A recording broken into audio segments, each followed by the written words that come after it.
All right, so in the kitchen, you always want to start with the microwave plate. You want to clean that in the sink. So you always go over to the microwave, grab the plate. Also, always being careful not to chip it, damage it, or anything like that.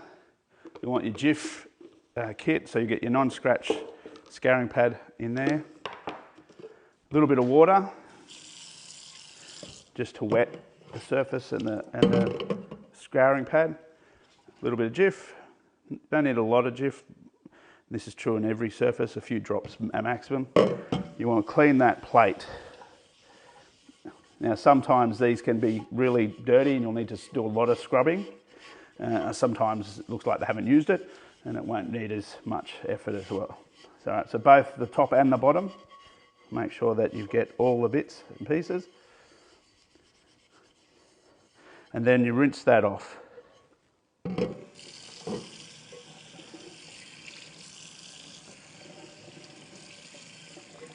All right, once you've done that, you just let that drain. So ordinarily we would have a sink that's got a splashboard behind it and you would just leave it like that to drain, but in this case we don't, so we'll just leave it there flat on the surface.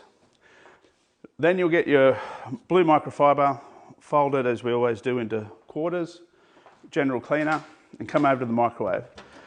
Take out the arm or the rotisserie bit, I don't even really know what that's called.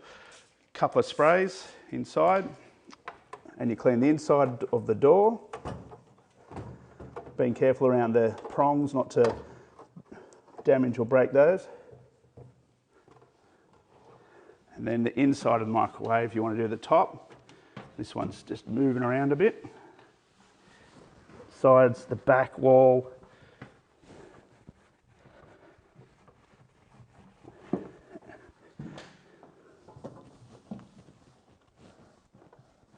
Now sometimes you'll see in the back of the microwave here on the join, there can be a bit of build up. You may need to sort of get an edge of your microfiber like this and try and get it along the side of it.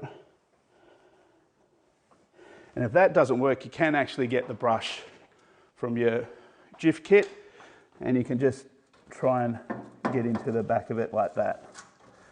And you won't need to do a lot of force with that. It's just getting the bristles in there. Usually just dislodge whatever's in there.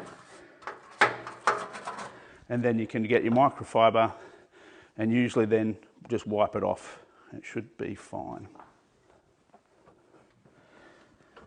All right. Okay. So the top, again, you might need to use the Jif, the scouring pad I should say. You won't need Jif for that necessarily.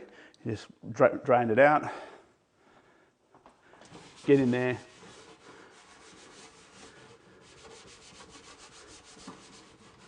Again, you probably just need to dislodge it. You probably don't need to scrub away too much.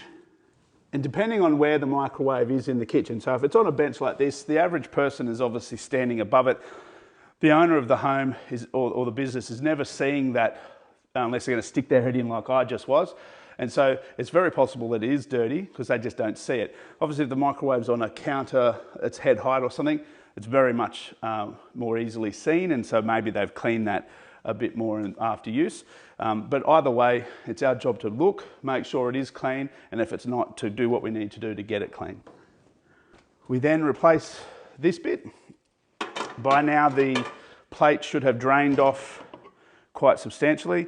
We'll just give that a bit of a shake. You put that back in. Doesn't really matter if it's not dry. It's going to dry obviously before too long and it won't do any damage. Microwaves are designed for liquids. Obviously when they're cooking they can splash, so it won't cause any damage. Then put these things back over where they were. We do the outside of the microwave just to finish the microwave off. So a couple of sprays again on the front and the top.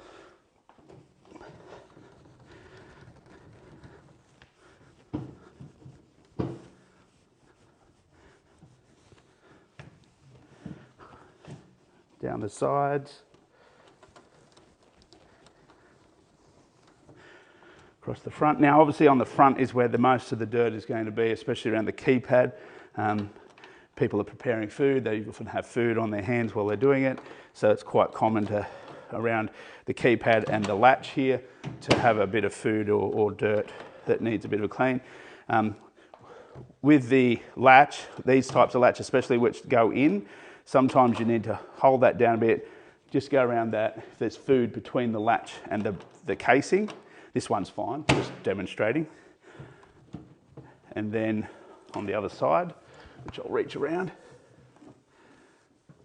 Now ordinarily you would of course go around and have a look and make sure, but we're filming here, so I'm trying not to get in the way of the camera at the same time. So once all that's clean and you're happy, you've got your spare microfiber for the next part that's dirty, so hold on to that. You come back over here, and now we're going to do the sink. So you always do the plate, microwave, and sink in that order. And we do that because if we do it in a different order, say we do the counter and then come back and do the microwave plate, we've splashed water on the counter, we've got to do the counter again. If we do the sink, then we do the plate, we've got to do the sink again. So instead of doubling up on these jobs, do it in that order, and then we're just being as efficient as possible.